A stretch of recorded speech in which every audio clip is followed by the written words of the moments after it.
Hi viewers, this is PS. Welcome to PS Vidya Sadhana. నేటి విద్యా ఉద్యోగ కరెంట్ అఫైర్స్ చూసుకున్నట్లయితే 2024 కాళోజీ సాహిత్య పురస్కారం గ్రహీత ఎవరు? పారా ఒలింపిక్స్లో భారత్ స్థానం ఎంత? యుఎస్ ఓపెన్ విజేతలు ఎవరు? మరి ఇలాంటి విషయాల గురించి తెలుసుకోబోయే ముందు చిన్న రిక్వెస్ట్, మీరు కనుక ఇప్పుడే మన ఛానల్ని చూసుకున్నట్లయితే లైక్ చేయండి, షేర్ చేయండి, మీ మిత్రులకు తెలియజేయండి, మరియు ఈ వీడియో మీద మీ కామెంట్ను తెలియజేయండి. యుఎస్ ఓపెన్ 2024 ఉమెన్స్ సింగిల్స్ విజేత చూసుకున్నట్లయితే సెబలెంకా పౌలోనిపై గెలిచి విజయం సాధించింది. లోని రెండవ అంశం, భారత్ 29 పథకాలు, పారా ఒలింపిక్స్లో 18వ స్థానం. ఆఖర్లో అదిరేలా నవదీప్కు స్వర్ణం, సిమ్రన్కు కాంస్యం. భారత్కు మొత్తంగా చూసుకున్నట్లయితే 29 పథకాలతో 18వ స్థానంలో నిలిచింది.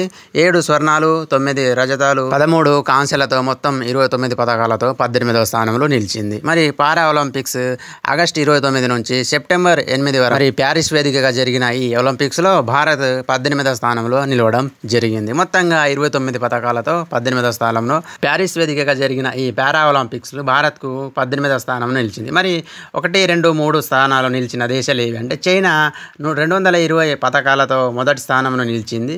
తర్వాత గ్రేట్ బ్రిటన్ 124 పథకాలతో 2వ స్థానం నిలిచింది. అదేవిధంగా యునైటెడ్ స్టేట్స్ 105 పథకాలతో 3వ స్థానం, నెదర్లాండ్ 56 పథకాలతో 4వ స్థానంలో, అదేవిధంగా ఇండియా 18వ స్థానంలో 29 పథకాలతో నిలిచింది. మరి 7 స్వర్ణాలు, 9 రజతాలు, 13 కాంస్యాలతో 29వ స్థానంలో నిలిచింది. పారా ఒలింపిక్స్ పథకంలో సాధించిన మొదటి మహిళ ఎవరు అని అంటే దీపా మాలిక్. హర్యానాకు చెందిన ఒక భారతీయ అథ్లెట్ పారా ఒలింపిక్స్లో పథకం సాధించబెట్టిన తొలి మహిళ. ఈ 16 సమ్మర్ పారా ఒలింపిక్స్లో షాట్పుట్లో రజతం పథకాన్ని సాధించారు.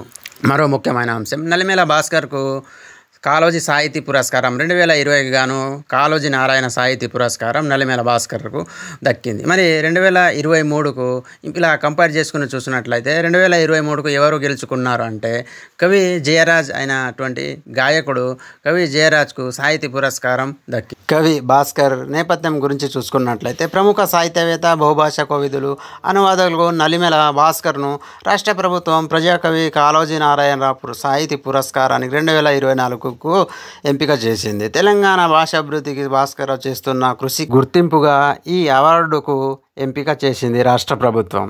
మరి 14 భాషల్లో పలు అవార్డులు అని మరొకటి చూడవచ్చు.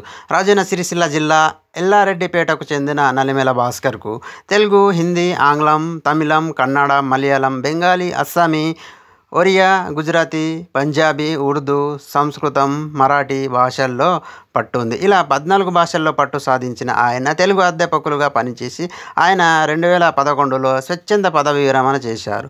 అనంతరం తెలంగాణ పదకోశాన్ని రూపొందించడంలో పలు భారతీయ భాషల్లో కథలను తెలుగులో అనువదించారు. తెలంగాణ భాష వ్యాసాలు, సాహితీ సుమల పేరుతో భారతీయ రచయితల పరిచయాలు, భారతీయ సాహిత్య వ్యాసాలు, తెలంగాణ భాష, దేశ పదాలు, సంస్కృత పదాలు, తమిళ పదాలు, క్రియాపదాలు వంటి ఎన్నో 30కి పైగా పుస్తకాలు రాశారు. అద్దంలో గాంధారి, మట్టి ముత్యాలు, శుద్ధ ముక్క వంటి సంకలనాలు ఆవిష్కరించారు. ఇన్ని పుస్తకాలు, ఇన్ని అవార్డులు రాసిన భాస్కర్కు తెలంగాణ రాష్ట్ర ప్రభుత్వం 2024కు గాను కాళోజీ సాహితీ పురస్కారం దక్కింది. యుఎస్ ఓపెన్ గురించి చూద్దాం. యుఎస్ ఓపెన్లో 4 ఏళ్ల నుంచి బెలారస్ స్టార్ అరీనా సెబలెంకా దండయాత్ర చేస్తూనే ఉంది. 2021లో సెమీస్ ఫైనల్ దాకా వచ్చింది. తర్వాత ఏడాది తుది 4 దశల్లో వెనుదిరిగింది. 2023లో ఒక్క అడుగు ముందుకేసి ఫైనల్ చేజారింది, కానీ ట్రోఫీ అందలేదు. 2024లో మళ్ళీ టైటిల్ పోరుకు చేరింది. ఆఖరి పోరాటంలో గట్టిగానే పోటీ ఎదుర్కొంది. అయితే ఈసారి మాత్రం ఫ్లాపింగ్ మెడోస్లో ఉరిస్తున్న టైటిల్ను పట్టేదాకా విడిచిపెట్టలేదు. ఫైనల్లో స్థానిక ఫేవరెట్ జెస్సికా పెగులను ఓడించి యుఎస్ ఓపెన్లో ఉమెన్స్ సింగిల్స్లో సత్తా చాటింది. ఈ విధంగా బెలారస్ స్టార్ సెబలెంకా ఫైనల్లో పెగులపై విజయం సాధించారు. ఇక పెగులపై అరీనా సెబలెంకా విజయం సాధించారు. యుఎస్ ఓపెన్ మెన్స్ సింగిల్స్ విజేత చూసుకున్నట్లయితే జానిక్ సిన్నర్ టైలర్ ఫ్రిడ్జ్పై విజయం సాధించారు. ఈ విధంగా యుఎస్ ఓపెన్ 2024లో మెన్స్ సింగిల్స్లో జానిక్ సిన్నర్ మరియు ఉమెన్స్ సింగిల్స్లో సెబలెంకా విజయాలు సాధించారు. కరెంట్ అఫైర్స్లో భాగంగా ఒడిశా ముఖ్యమంత్రి ఇటీవల ఎవరు బాధ్యతలు చేపట్టారు? మోహన్ చరణ్ మాఝీ ఇటీవల ఒడిశా ముఖ్యమంత్రిగా బాధ్యతలు చేపట్టారు. 4 సార్లు ఎమ్మెల్యేగా గెలిచిన ఈ గిరిజన బీజేపీ నేత తొలిసారిగా సీఎం బాధ్యతలు చేపట్టారు. ఒడిశాలో బీజేపీ ప్రభుత్వాన్ని ఏర్పాటు చేయడం ఇదే తొలిసారి. నేటి విద్యా ఉద్యోగ కరెంట్ అఫైర్స్కి సంబంధించిన అంశాలు. ఇలాంటి వీడియోల కోసం మన ఛానల్ను లైక్ చేయండి, షేర్ చేయండి, మీ మిత్రులకు తెలియజేయండి. Thank you.